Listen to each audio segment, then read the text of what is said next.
자, 한편 국회 정보위 소속 국민의힘 의원들 박지원 국정원장의 해임과 국회 정보위 수집을 요구하고 있습니다.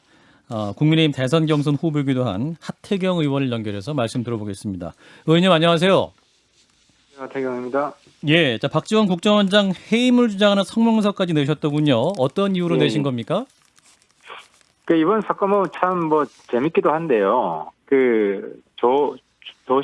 조성은 씨 제보자, 예, 이분이 결국은 이중 제보자가 돼버린 거거든요. 이중 제보자. 그러니까 그 검찰 쪽의 문제도 제보를 하고, 예, 또 박지원 원장 관련해서도 같이 만나서 상의를 했다. 음흠. 이런 이야기를 얼떨결에 이야기를 한 거 아니에요?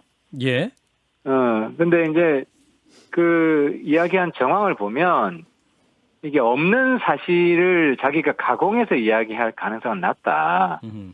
어쨌든 있는 사실이, 그러니까 사람 스타일에 따라서요, 생각하고 난 뒤에 말하는 사람 있고, 말한 다음에 생각하는 그런 유형도 있어요. 우리 예. 주변에 보면. 근데 이제 조성은 씨는 전형적인 말한 다음에 그 다음 자기 말의 의미를 생각하는 이런 사람 같아요.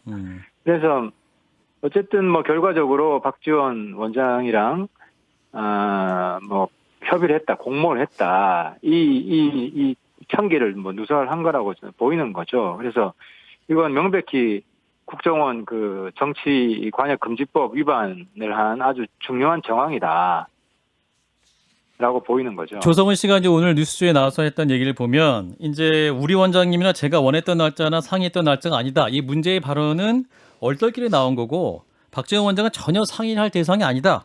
그리고 조성은 씨 본인은 누구 말을 듣거나 할 스타일이 전혀 아니다 이렇게 반박하고 있습니다. 이 말에 대해서 어떻게 답변하시겠습니까? 그러니까 얼떨결에 나왔다는 게 예. 있지도 않은 사실을 이야기했다는 뜻은 아니잖아요. 우리가 얼떨결에 이야기하면 마음속에 있는 이야기를 하지. 예. 그래서 이제 조성은 씨 말 그 자체로 보더라도 얼떨결에 사실을, 팩트를 이야기했다. 이렇게 충분히 해석할 수 있는 것이고, 그리고 이제 제가 원했던 날짜나 상의했던 날짜도 이걸 어떻게 없는 말을 지어낼 수가 있습니까? 그리고 예.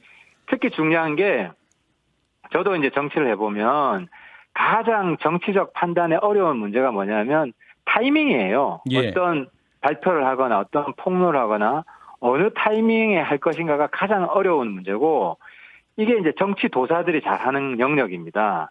근데 이제 박지원 원장 누구나 알다시피 이제 정치 구단인가 하는 분인데, 조성은 씨하고 둘이 관계를 보면 적어도 수양딸이라는 말도 나오고 어떤 정치적 멘토였잖아요. 예. 자기 마음속에 있었던 가장 큰 문제를 이거를 자문을 안 할 수가 없죠. 저도 이제 저도 개인적으로 멘토로 삼는 분이 있는데 그분하고 주로 하는 이야기가 내가 가장 크게 정치적으로 고민하는 문제 상의를 하거든요. 예. 그런 그러니까 정치적 상식이나 이런 걸 보면 이제 이 타이밍에 관한 문제를 이야기했다는 것은 지극히 이 상식적이라는 거죠. 안 의원님, 물어보는 게 이상하다. 의원님 김성애입니다. 그 타이밍 예, 말씀하시니까 제가 좀 궁금한 게 하나 생겨서요. 예. 지금 이제 조성은 씨 같은 경우에는 끝까지 공개되길 처음에 보여준 것은 있지만 끝까지 공개되지를 원치 않아서 공개 안 했으면 좋겠다고 싸우고 있었고, 여러 가지 보도 내용 이렇게 보면 전혁수 기자가 거의 마지막에 이러 됐으니 합시다라고 해서 거의 통보하듯이 날짜를 잡은 것으로 보여지는데, 그럼 지금 그 의원님이 생각하시기에는 조성은 씨도 폭로할 타이밍을 찾고 있었다 이렇게 보시는 건가요? 그렇죠. 그 조성은 씨 본인이 이제 청기를 누설했잖아요. 그러니까 우리 원장님이나 제가 원했던 날짜나 상했던 날짜가 아니다. 그 말은 그 뉴스버스 측하고 공개 비공개로 싸운 게 아니라 공개 타이밍 가지고 이제 다툼이 있었던 것이고, 예상했던 날짜는 더 늦었을 수 있겠죠. 대선에 좀 더 가까이 가는. 근데 너무 일찍 터뜨려가지고 근거가 불충분한 상태에서 터뜨렸다. 이런 이야기를 자기가 언급결에 얘기를 한 거잖아요. 의원님, 그러면 조성은 씨가 이제 박지원 국정원장과 이 고발 사주 의혹에 깊이 함께 논의했다는 증거는 SBS 발언 그리고 두 분의 사이 그 정황 증거 두 개밖에 없으신 겁니까? 그렇게 주장하시는 거에는? 그러니까 지금 중요한 게 이제 그 공수처가 욕을 들을 수밖에 없는 게 그 윤석열 총장, 그죠? 예. 직접적으로 관련되는 게 없잖아요. 근데 윤 총장을 끌어들이면서 정광석화처럼 수사를 했잖아요. 예. 그리고 그 수사 근거는 이 조성은 씨 제보였잖아요. 예.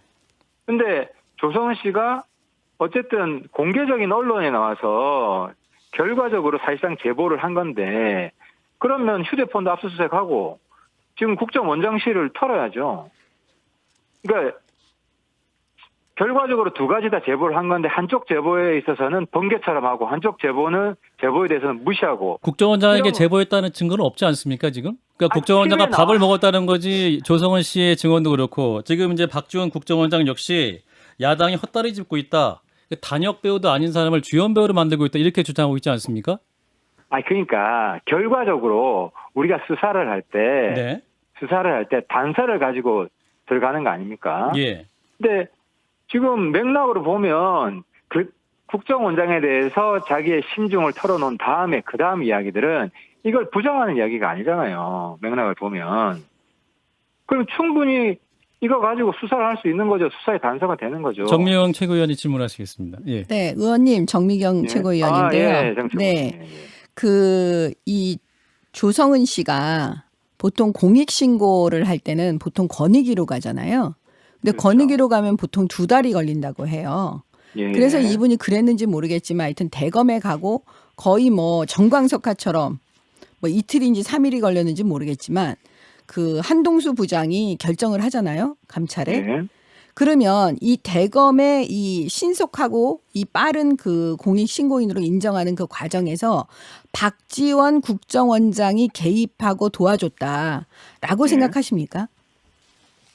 그렇죠. 그걸 조성은 씨가 뭐 원래 말이 많은지 원래 이제 조성은 씨가 그 당 관계자들 주변 이야기를 들으면 말이 많아서 말실수가 많다. 그러니까 의원님 그러니까 여러 가지 정황 증거나 어떤 뭐 평상시 행실 가지고 말씀하지 마시고 구체적인 추가적인 증거가 있으면 좀 말씀해 달라고 여쭙는 거니까요. 본인 말만큼 결정적인 증거가 어디 있어요? 본인은 이제 부인하고 있지 않습니까? 아니 그러니까 손준성 검사도 본인이 부인하고 있잖아요. 그리고 하드 팩트가 나온 게 없잖아요.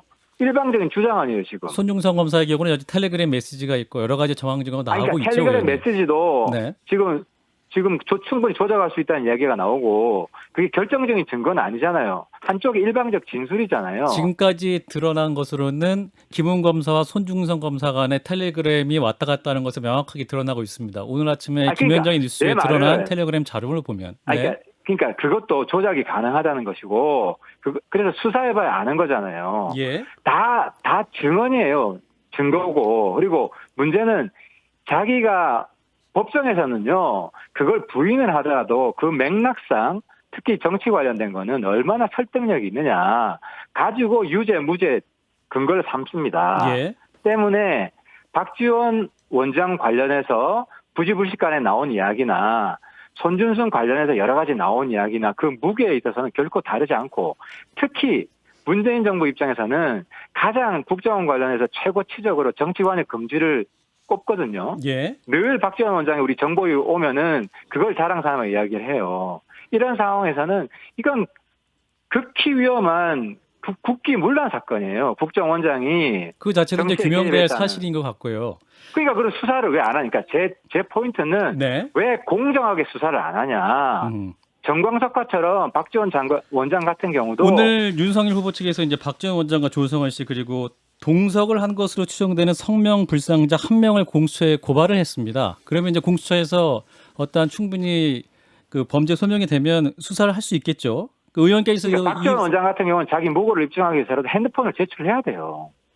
국정원장 핸드폰은 그래도 국가 기밀상 또 중요한 정보가 있기 때문에 좀 어려운 상황 아닐까요? 아니 그러니까 그거는 우리가 그 찾을 때 검색해서 찾거든요. 키워드 넣어가지고. 예. 그래서 전체를 다 안 볼 수가 있고요. 예. 충분히 수사 기법상. 그래서 대통령이 바로 국정원장한테 검찰에 빨리 핸드폰 넣어라. 지금 국정원 자체가 그 기반이 무너질 위기에 처해 있잖아요. 의원님, 근데 말씀하신 대로 하라고 하면 그 대화를 한 상대방이 조성은 씨일 거 아닙니까? 근데 조성은 씨 핸드폰에 그 소위 말하는 뭐 포렌식에 맡긴 것은 대검에도 제출을 하고 또 공수처에도 제출한 걸로 되어 있는데 그쪽을 통해서도 충분히 자료를 수집하거나 증거를 확보할 수 있지 않을까요? 국정원장에 비해서는 보안 등급이 훨씬 낮아서 핸드폰에다가 아니, 이렇게 뭘 국정원장은 남겨놓지 않았을 텐데요. 공직자잖아요. 예. 그리고 문재인 정권의 국정원이 다시 옛날처럼 정치 공작에 어쨌든 본산 이렇게 오명에 덮어 쓸 수가 있는데 이럴 때는 본인이 사실이 아니라면은 적극적으로 해명하는 게 맞죠. 적극적으로 아니라고 해명하던데요. 아니 그러니까 네, 김수민 증거를 평론가. 핸드폰만 제출하면 되는데 안녕하세요. 저 김수민 평론가인데요. 예예. 네, 하나 궁금한 게 있어서 좀 여쭙고 싶은데 의원님께서 의심하고 계시는 박지원, 조성은 공작 이것이 사실로 드러난다 할지라도 또 한편으로는 손준성 검사와 김웅 의원 간에 그 부적절하다고 의심받는 그 대화가 사실일 수도 있습니다. 그런 경우에는 어떻게 하시겠습니까? 그 부분은 저도 철저한 수사를 해야 된다고 보고요. 예. 아까 얘기한 것처럼 번개처럼 지금 수사를 하고 있고 음. 그리고 사실 저는 우리 당에 대해서도 불만이 좀 있어요.